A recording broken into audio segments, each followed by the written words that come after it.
Tahun lain, Saudara Presiden ke-7 Joko Widodo menanggapi usulan pemakzulan Wakil Presiden Gibran Rakabuming Raka. Menurut Jokowi, Presiden dan Wakil Presiden adalah satu paket yang dipilih oleh rakyat dan sudah diatur dalam konstitusi.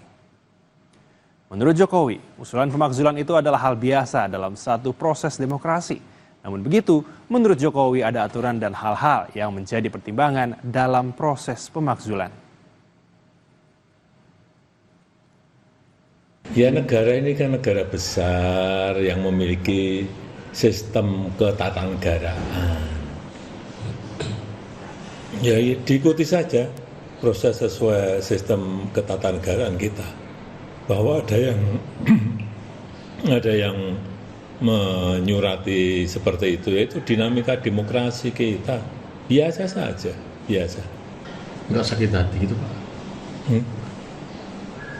Biasa saja. Iya, pemilihan presiden kemarin kan satu paket. Bukan sendiri-sendiri. Kayak di Filipina itu sendiri-sendiri. Di kita ini kan satu paket.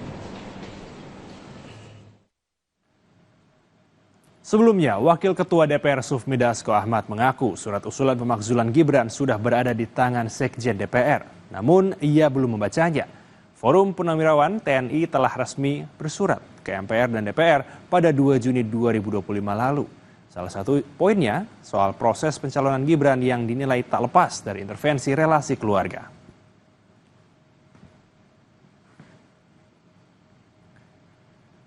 Informasi berikutnya, Saudara, Wakil Ketua DPR sekaligus Ketua Harian DPP Partai Gerindra Sufmi Dasko Ahmad bertemu dengan Ketua Umum PDI Perjuangan Megawati Soekarno Putri.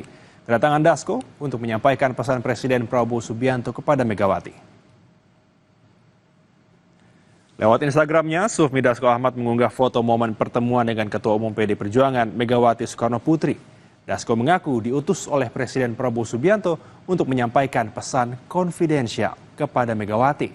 Tak hanya Prabowo, usai pertemuan ini Megawati juga menitipkan pesan lewat Dasko untuk disampaikan pada Prabowo.